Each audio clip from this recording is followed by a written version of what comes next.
Hi there, I'm Rebecca and a really warm welcome back to my channel, PumpkinBecki. In this week's video we're looking at succulents, we're looking at Sempervivum, which is a hardy succulent, and we're looking also at Etiology, which is a non-hardy succulent. We're going to be looking particularly at how to keep them tidy and compact, what you can propagate from, what you can't propagate from, and something you really don't want to be doing with Sempervivum. Let's get started.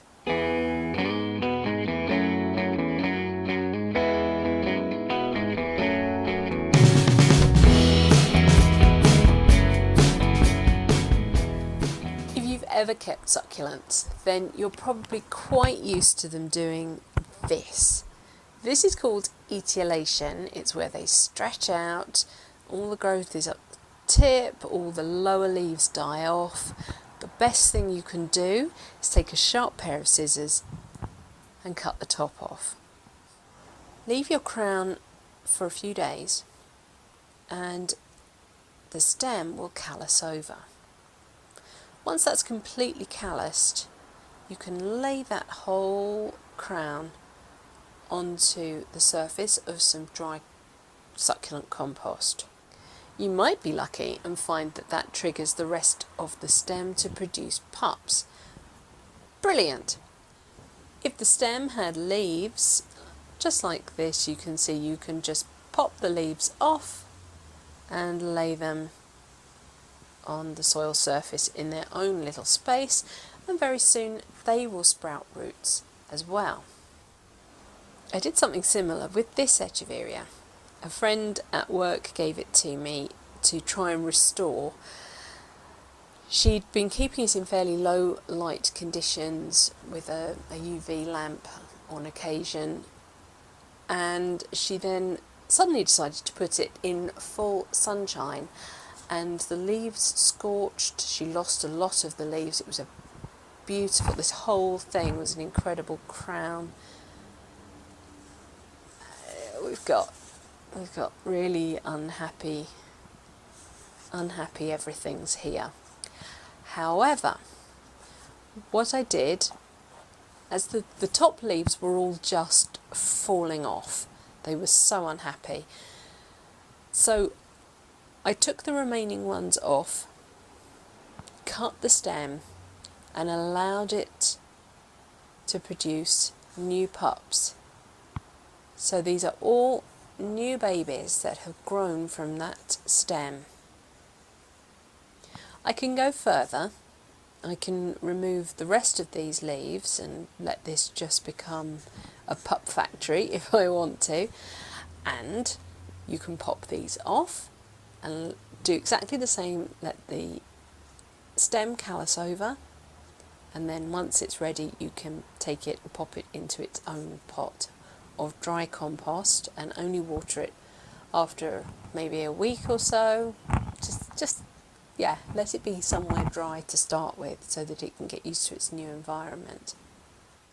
So although with this plant she will never have a big singular crown again, we're on the way to getting her some rather nice pups.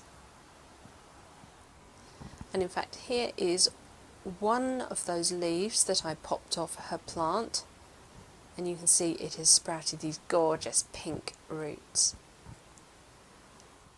This one is a little bit further along in the process. We've got roots and we've got a pup.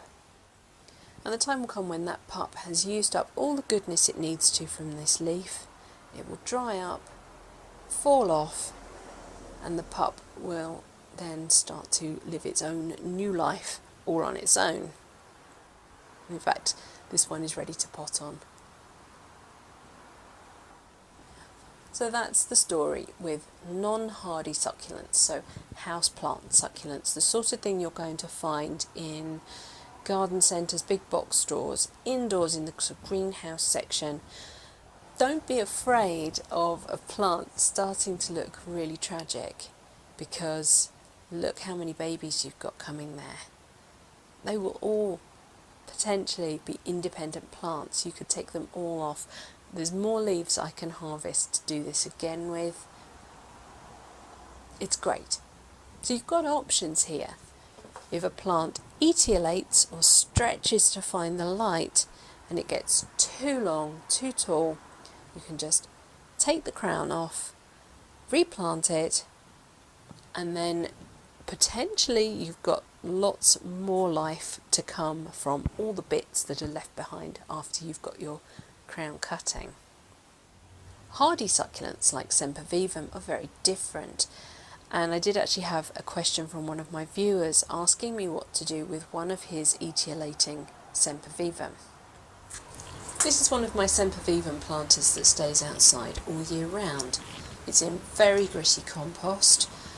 I do very little to it except give it a little refresh every now and again, and it rewards me with all this variety of texture and colour. So my viewer showed me a photograph of a Sempervivum that was doing something very much like this. And yes, it does look like it's etiolating, stretching for the light, especially as it falls over and it appears to be trying to find its way to more sunlight. Actually, with a Sempervivum, that's completely wrong. This is a flower stalk. Sempervivum are monocarpic. They are perennial, but you might only get 2-3 years out of an individual crown, and then it will turn to flower, and it will start to stretch up, stretch up, stretch up, stretch up, stretch up, and it will have its flowers at the end, and then, unfortunately, just like this one, the whole thing will die. And you can see that right down back into the soil, that whole crown is dead. And unfortunately, that's what monocarpic means. It flowers once, and then the plant is dead. But that's not the end of the story for this particular crown. If you leave the flower stalk on, you should get seeds. They're tiny, tiny, like specks of dust. So leave a pot of compost underneath, and you might well find that you get some tiny, tiny seedlings coming. And I've certainly had success from that, though they do take a little while to get going. What this plant has probably also done is had pups. You can see in this clump that there's a variety of sizes. That means that you've probably got a variety of ages of crown. Now if we have a look at this largish one, at the back we have a thick stem coming off. If we follow that thick stem gently, we find a new baby extending. Here's another one, and these are actually attached to the mother plants. Let's look at this crown. I'm actually going to lift it. I'm just going to bring my fingers in very carefully round behind the crown and pull ever so gently, just wiggle, wiggle, wiggle, out it comes. And you can see that directly attached to that mother plant is a baby. With Sempervivum, they're usually called chicks. Chicks or pups, either way. That's what it is. It's the next generation. And over the last 2-3 years, that crown that died has had pups. The flower stalk is her swan song, her last chance at having offspring, but she will have produced actual babies like this, vegetative babies, not seeds. And these babies can simply be pulled off the mother plant and replanted somewhere else.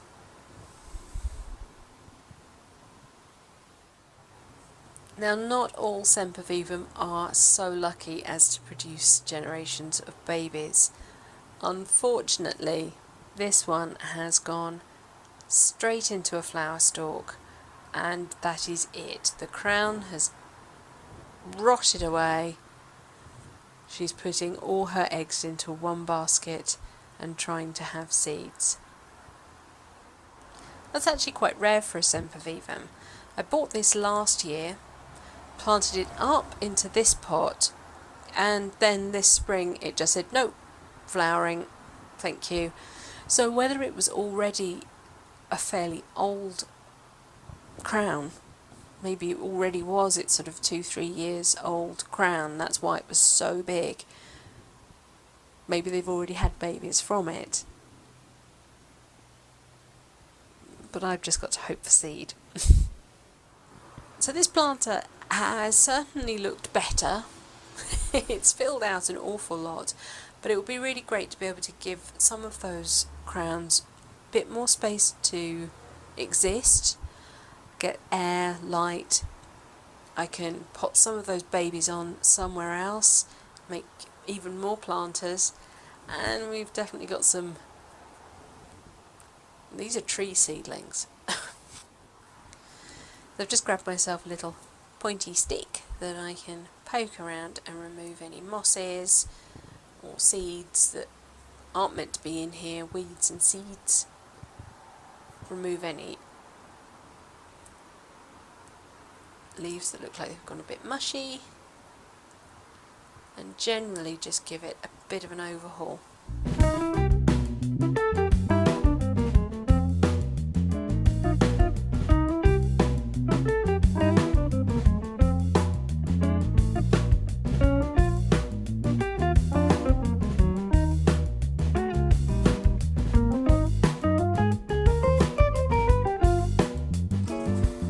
Different varieties will all have slightly different habits. I mean, these ones are just literally lying on the top of the mothers.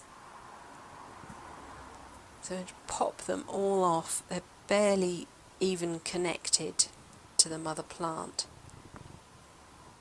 And for the moment I'm just laying them on a tray.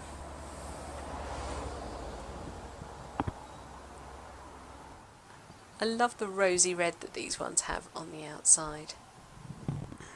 I've now popped off all the nice easy ones, but you'll see as you're looking that there will be some that have tucked themselves down or even underneath the mother plant, and it's a great idea to try and get those out too. A little stick can be really handy to do that. Failing that, just lift the whole clump. It's absolutely fine to be doing this right now. You saw the plant was almost trying to shed these itself, so you're just giving it a helping hand.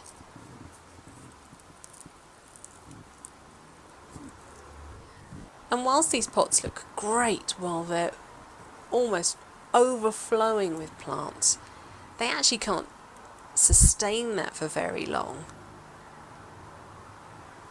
and you will have to come in and do some maintenance on them. The older plants will be trying to grow bigger, the babies will also be trying to grow bigger, the older plants will be trying to produce more babies, and you will need to come in and just divide them.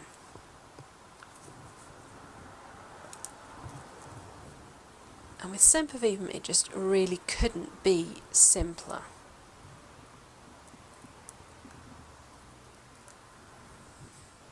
Now this crown, you'll see, has some rotting leaves on the back.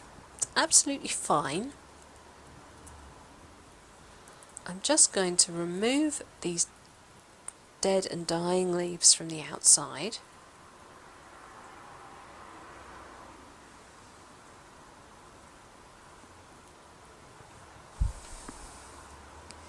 As I've done in many of my Sempervivum videos before.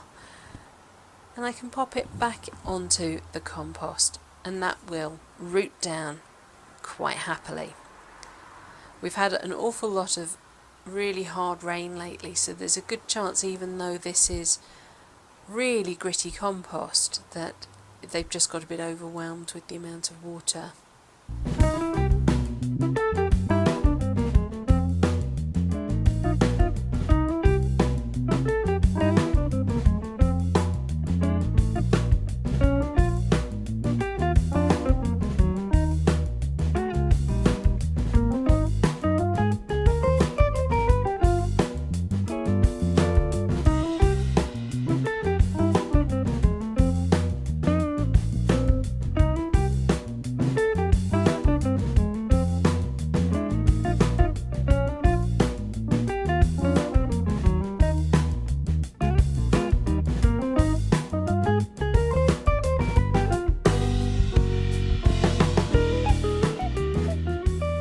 So here it is, all replanted and looking lovely and full again. You'll notice that I was adding some neat horticultural grit straight into the pockets I was creating as I move plants around. I have noticed that this compost is actually holding rather a lot of moisture, and even just by adding a top dressing, as time goes on, that will work itself down into the compost and all help with drainage. It is nice to put a top dressing on Sempervivums. It helps them stand out a little bit, as well as adding to the drainage, but it also helps stop compost splashing up onto the crowns and maybe causing them to rot from the top. I have got quite a lot of compost on these leaves. I can either brush at them with a dry paintbrush. You could try one that's maybe slightly smaller, or even giving it a watering overhead with a fine rosed watering can or hose would be another good way of getting rid of this compost. And in addition to my bowl, I have a tray full of little chicks that I can go and put elsewhere. There's one other important thing I should say that you can't do with Sempervivum that you can do with other succulents. Remember those leaf cuttings that I took just simply by pulling the leaf away from the stem of the plant, laying it in the soil surface, and it will produce those roots and pups? Don't be fooled into thinking that you can do the same thing with Sempervivum just because they're also succulents. They don't work like that, unfortunately. These leaves that have popped off while I was moving things around, they're just compost. Don't think you're wasting anything with Sempervivum. These really aren't going to do anything at all. Just throw them away. Right, that's it for this week's video. Thank you so much for watching. Please remember to rate, share and subscribe to me here on YouTube. And until next time, bye.